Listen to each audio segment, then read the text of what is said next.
तो मैं क्योंकि बहुत ऊपर खाली जगह पे खड़ी थी, तो वो आवाज लगा रहे थे कि इस आश्रम के अंदर हमें ले लो।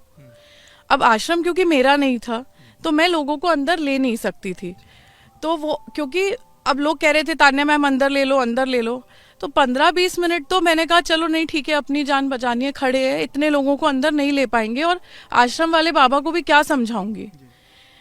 पर ह्यूमैनिटी है या मेरा नेचर है जो मेरे आड़े आ गया कि मैं मतलब बिना कुछ सोचे समझे मैं स्टैम्पिड के अंदर चली गई। मैंने कहा ऐसा करेंगे संदीप कोमल, अपन जो बच्चे हैं कम से कम उनको उठा आपके साथी हैं संदीप कोमल आपके? हाँ, मेरी टीम है, 5-6 लोगों की टीम है, मेरे साथ हमेशा रहती है, तो कि उन लोग को अपन बचा लेंगे। बच्चों ने बहुत मना किया, ये लोग पीछे रहे, पर मैं जबरदस्ती चली गई और ये लोग आ गए। फिर पॉइंट ये हो गया कि हम खुद फंस गए। भाई तो इतनी ज्यादा भीड़ थी, उस भीड़ में कैसे आप? एटलीस्ट हम चलते चलते जो छोटे बच्चे थे उनको उठाते जा रहे थे, बच्चे पैरों में गिर रहे थे। लोग कितने बच्चे लगभग रहे होंगे वहां पर अगर आप नो काउंट 5-6 महीने साल भर के इतने बच्चे थे। हमारी टीम हम लोग अलग अलग हो गए थे, हम फंस गए थे।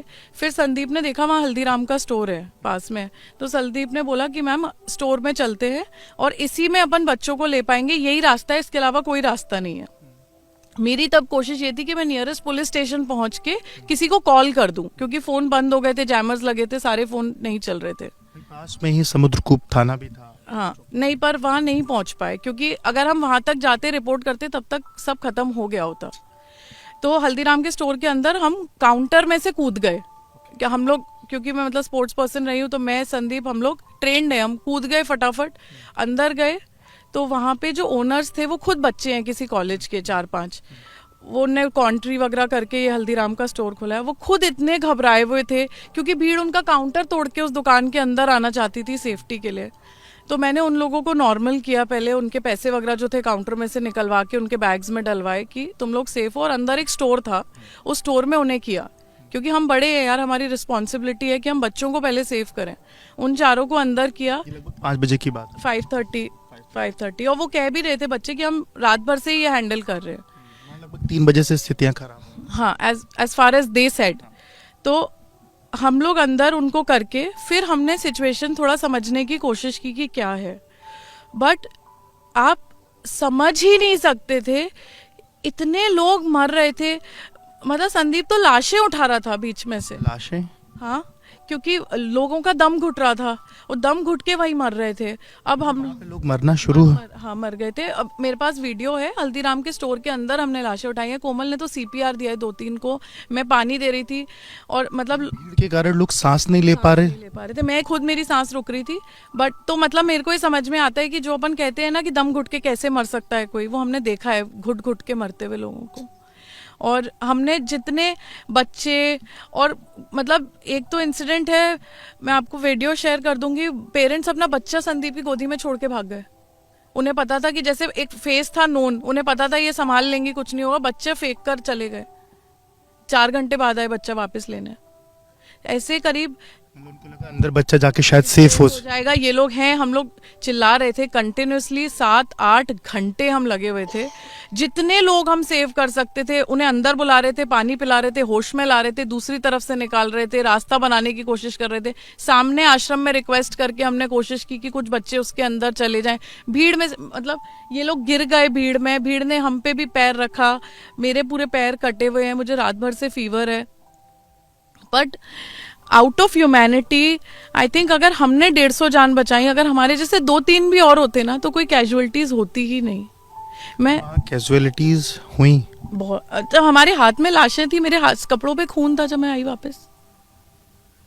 और मुझे नहीं पता कि क्या पिक्चर बाहर सब लोग दे रहे हैं, बट 8:30 बजे से मैं लाशों के भी मोबाइल उठा के हॉटस्पॉट लेकर सबको कॉल कर रही थी। जितने प्रशासन के लोगों के मेरे पास नंबर हैं, मैंने हर एक व्यक्ति को कॉल करके इन्फॉर्म किया। प्रशासन तो बार बार ये बात कह रहा है उसको जानकारी ही नहीं, क्योंकि किसी ने, आपको बताऊं कि जब उस दिन शाम को प्रेस कॉन्फ्रेंस हुई तो सिर्फ और सिर्फ संगमनोज की घटना के बारे में जानकारी दी गई कि वहां पर 30 लोगों की मौत हो गई। इस घटना के बारे में तो किसी को जानकारी भी नहीं दी गई। यार देखो, मैं भी नहीं चाहती थी कि मैं प्रशासन से डायरेक्ट पंगा लूं। किसी भी फीमेल के लिए अपनी सेफ्टी फर्स्ट होती है। आज मैं उनके लिए रिपोर्ट कर रही हूं तो वो भी मेरे लिए ही नेगेटिव जाएगा। बट मतलब मेरा लॉजिक ये है कि अगर वो जो लोग मर गए उनके बारे में कोई जानेगा ही नहीं, उन्हें कुछ मिलेगा ही नहीं, जो लोग खो गए, तो फिर उनकी मदद कौन करेगा? आज मीडिया का या हमारा एज एन इन्फ्लुएंसर यही तो काम है ना। लोग हम पे ट्रस्ट ही इसलिए करते हैं कि अगर कुछ उनके साथ गलत हो तो हम लोग उनका साथ दें। भीड़ में से तो लोग मेरा नाम इसीलिए ले रहे थे कि उन्हें पता था कि ये सबकी हेल्प करेंगी, ये किसी को मरता हुआ नहीं छोड़ेंगी, और हमने नहीं मरने दिया। हम CPR दे सकते थे, दिया। हमने हल्दीराम के स्टोर में से चिप्स खाना सबको दिया। फिर वो बच्चे घबरा रहे थे, हमने उन्हें बोला हम सब चीज़ के पैसे देंगे, हम करेंगे, प्लीज़ मत घबराओ, पर मर जाएंगे लोग। और क्या मुझे नहीं पता यार, 2-2:30 बजे तक एक एक बच्चा मैं लौटा के आई हूँ जो खोया पाया। केंद्र का नंबर मुझे नहीं पता। मैंने खुद कभी इतनी भीड़ नहीं देखी यार। मैं एक बिजनेस वूमन हूँ, मैं अपने खुद घर में रहती हूँ, फिर भी मैंने अपनी जान लगा दी सिर्फ इसीलिए कि कुछ लोग बच जाएं, कुछ लोग ठीक हो जाए। क्योंकि वो किसी को घुटते हुए मरते देखना, आप लोग को पता नहीं मीडिया में वीडियो कैसे अच्छे लगते हैं, पर जब आप अपनी आंखों के सामने घुटते हुए मरते देखते हो ना किसी को, किसी की माँ जा रही है, वो बच्चे संदीप के हाथ में थे, हम लोग खुद रो रहे थे, कांप रहे थे। और मेरा स्टाफ मुझे कह रहा था कि आपको निकाल लेते हैं पहले, कोई प्रशासन नहीं आएगा, कुछ नहीं होगा। फिर भी मेरा दिल नहीं माना। मैंने कहा बेटा यहीं मर जाएंगे, कोई बात नहीं, कुछ तो बचा लूंगी। और बल्कि ये भी मैं श्योर हूँ, अगर मैं वहां मर भी जाती ना कल, तो मीडिया क्या करता, ये रिपोर्ट करता कि रील बनाने आई थी मर गई, वीडियो में रील बनाने मर गई। इतना नेगेटिव हो चुका है आजकल मीडिया की, ट्रू रिपोर्टिंग कोई करना ही नहीं चाहता। ऑनेस्टली बताओ, आप सब लोग थे क्या? आप रिपोर्ट करने के लिए भीड़ में चले जाते, स्टैम्पिड के अंदर कुचलने अपने आप को, बचाते, लोगों को गोदी में लेते, हल्दीराम के अंदर कूदते? मैं फॉरेनर्स को बचा रही थी, फॉरेनर्स वीडियो ले रहे थे स्टैम्पिड का। फॉरेनर्स भी थे? मैंने रेस्क्यू किए, दुबई के, अफ्रीका के, कुछ लोग इसी कैंप के भी थे, उन्हें रेस्क्यू किया। कल उन्हें प्रयाग से बाहर निकलने में मदद की, मेरे पास सबके वीडियोस हैं।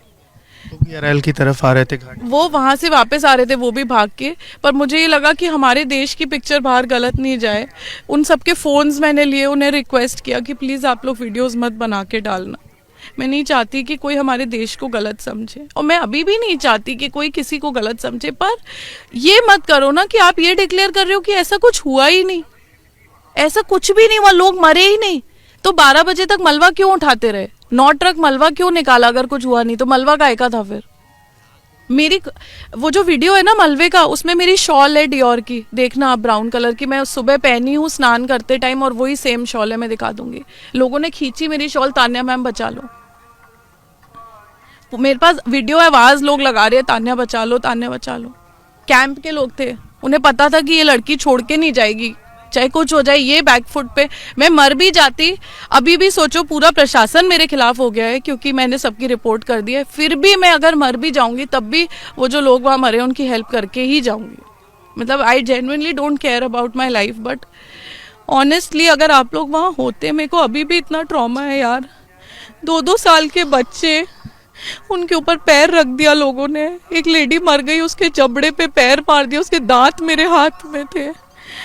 किसी की माँ थी, उसका बच्चा मेरी गोदी में, इससे पूछो कोमल से, मैं उसको लोरी सुनाती रही कि बच्चे को पता नहीं लगे।